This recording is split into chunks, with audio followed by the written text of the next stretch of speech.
राम सपथ मैं तुम्हें सुनाया, जवन गुहार लाग सी अजाया। यश तुम्हार सकल जग जाना, भव बंधन भंजन हनुमाना। यह बंधन कर कैतिक बाता, नाम तुम्हार जगत सुखदाता। करो कृपा जय जय जग स्वामी, बार अनेक नमामि नमामि।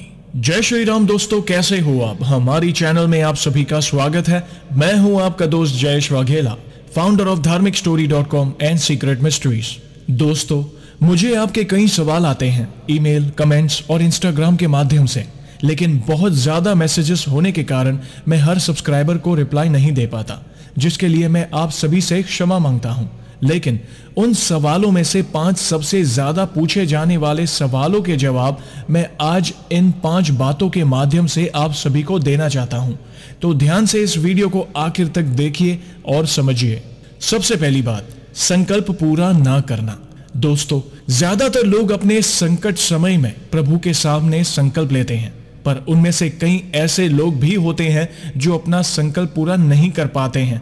इसके कई कारण हो सकते हैं, जैसे कि घर में किसी का देहांत होना, महिला भक्तों को मासिक धर्म की समस्या होना, या आपका किसी ऐसी परिस्थिति में होना जहां पूजा पाठ करना संभव नहीं होना, या अन्य कोई कारण जिसकी वजह से वे प्रभु के सामने लिया हुआ संकल्प पूरा नहीं कर पाते हैं। इस पर मैं इतना ही कहूंगा कि चिंता ना करें। अगर आपके सामने संकल्प के दौरान कोई विघ्न आए तो प्रभु से क्षमा याचना मांगकर अपना संकल्प जारी कर सकते हैं। उदाहरण के तौर पर, जैसे अगर किसी व्यक्ति के घर में संकल्प के दौरान किसी का देहांत हो जाता है तो आप अपना संकल्प घर का सूतक खत्म होने के बाद जारी कर सकते हैं, क्योंकि सूतक के दौरान घर में पूजा पाठ नहीं होता। और इसी तरह महिला भक्तों के लिए अगर संकल्प के दौरान मासिक धर्म की समस्या हो जाए तो मासिक धर्म समाप्त होने के बाद आप अपना संकल्प जारी कर सकते हैं। जैसे सूतक या मासिक धर्म के पहले अगर आपने 21 दिनों का संकल्प लिया है और उसमें से 10 दिन हो गए हैं, तो सूतक या मासिक धर्म का समय पूरा होने के बाद आप 11वें दिन का संकल्प जारी कर सकते हैं। आपको शुरुआत से संकल्प रखने की जरूरत नहीं है। ये कंडीशन सिर्फ और सिर्फ जेन्युइन प्रॉब्लम वालों के लिए ही है। लेकिन कई लोग तो ऐसे भी होते हैं जो बिना किसी वजह के अपना संकल्प पूरा नहीं करते हैं और बहाने बनाने में माहिर होते हैं। उसके भी कई कारण होते हैं, जैसे कि आलस, मन का भटकना, विश्वास की कमी होना आदि। उन लोगों से एक ही निवेदन है कि आप ऐसा ना करें और अटूट विश्वास के साथ अपना संकल्प पूरा करें। देखना प्रभु की कृपा आप पर जरूर होगी। दूसरी बात, बुरे कर्म। दोस्तों आपने कई लोगों को देखा होगा कि वे पूजा पाठ, ईश्वर की भक्ति तो बड़े मन लगाकर करते हैं, यानी आप उन्हें भक्ति के मामले में फुल मार्क्स दे सकते हैं, फिर भी उन्हें ईश्वर की कृपा प्राप्त क्यों नहीं होती? इसका जवाब है, बुरे कर्म तो लाख है, भलो कियो ना एक। फिर कहता हनुमंत से, मुझे दया से देख।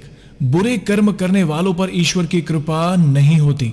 बुरे कर्म जैसे किसी निर्दोष का दिल दुखाना, व्यसन करना, किसी का धन हड़पना, पराई स्त्री को बुरी नजर से देखना, किसी का अपमान करना आदि। एक तरफ आप ईश्वर की भक्ति करते हो और दूसरी तरफ बुरे कर्म करने से ईश्वर भला आपसे कैसे खुश होंगे? अगर ईश्वर की कृपा पानी है तो जैसे मैंने कई बार कहा है कि ईश्वर की सच्चे दिल से भक्ति के साथ अच्छे कर्म भी करें। अच्छे कर्म जैसे कि किसी का दिल ना दुखाएं, जरूरतमंदों की मदद करें, निर्दोष प्राणियों से प्रेम करें, अपनी यथाशक्ति के हिसाब से दान करें, पराई स्त्री को अपनी माँ और बहन की तरह माने, और ऐसे कई अच्छे कर्म हैं जिसे करने से देखना प्रभु की कृपा आप पर जरूर होगी। तीसरी बात, निस्वार्थ भक्ति। दोस्तों स्वार्थ और निस्वार्थ भक्ति में ज्यादातर लोग कंफ्यूज हो जाते हैं। कई लोग मुझसे पूछते हैं कि कौन करता है निस्वार्थ भक्ति? हर इंसान भगवान से कुछ मांगता तो जरूर है, तो ये भक्ति निस्वार्थ कैसे हुई? इसके जवाब में मैं बस इतना ही कहूंगा कि जब इंसान घोर संकट में होता है, दुखों का पहाड़ टूट पड़ा होता है, जिससे बाहर आने का कोई रास्ता दिखाई नहीं देता, तब वो ईश्वर की शरण में जाता है और वो भगवान के सामने कुछ ना कुछ मांगता जरूर है ताकि वो इस संकट समय से बाहर आ सके। ऐसे मैं स्वार्थ वाली भक्ति नहीं कहूंगा। लेकिन जब दुख के समय भगवान के पास जाने के बाद, धीरे धीरे सब ठीक होने के बाद, जब वो ही इंसान उसी ईश्वर को भूल जाए जिसने उसे इस संकट से बाहर निकाला, तब उस भक्ति को मैं स्वार्थ वाली भक्ति कहूंगा। इसलिए जो दुख के समय भगवान को याद करता है और सुख आने के बाद भी भगवान को नहीं भूलता और सच्चे दिल से उसी तरह ईश्वर की भक्ति करता है तो उसे निस्वार्थ भक्ति कहते हैं। चौथी बात, अटूट विश्वास का ना होना। दोस्तों, हम भक्ति तो करते हैं लेकिन प्रभु पर अटूट विश्वास कम या ना होने के कारण हमें पर्याप्त फल की प्राप्ति नहीं हो पाती है। दोस्तों, हर इंसान की जिंदगी में उतार चढ़ाव आते ही है। ऐसा कोई नहीं जिसके जीवन में कोई संकट ना आया हो, क्योंकि ज्यादातर अच्छे समय में प्रभु पर अटूट विश्वास तो होता है, पर संकट समय में इच्छा अनुरूप परिणाम ना मिलने पर वो अटूट विश्वास डगमगाने लगता है और धीरे धीरे प्रभु के प्रति हमारी श्रद्धा कम हो जाती है। इस पर मैं इतना ही कहूंगा कि जीवन में जब हमारी परीक्षा का समय होता है, यानी संकट समय, जहां हमें जीवन में आगे क्या होने वाला है कुछ समझ ही नहीं आता, हमें विचार आने बंद हो जाते हैं, हमारा दिमाग ब्लॉक हो जाता है, तो उस समय धीरज रखें, अपने जीवन की डोर प्रभु के हाथों में दे, अटूट विश्वास रखें और सब कुछ हाल पे छोड़ दीजिए और अपना कर्म करते जाएं।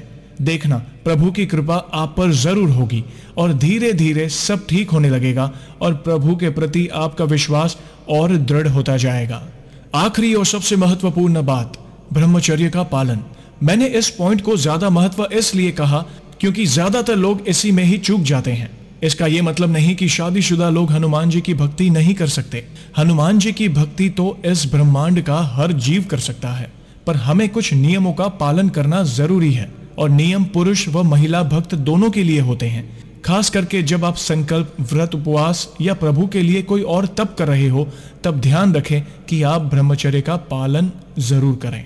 तो दोस्तों, कैसी लगी हनुमान जी से जुड़ी आज की ये वीडियो को लाइक और शेयर जरूर करिएगा ताकि ज्यादा से ज्यादा लोगों तक श्री हनुमान जी की महिमा को हम पहुंचा सके। और जल्द ही ऐसे ही इंपॉर्टेंट वीडियो लेकर हम वापस लौटेंगे। तब तक जय श्री राम, जय हनुमान।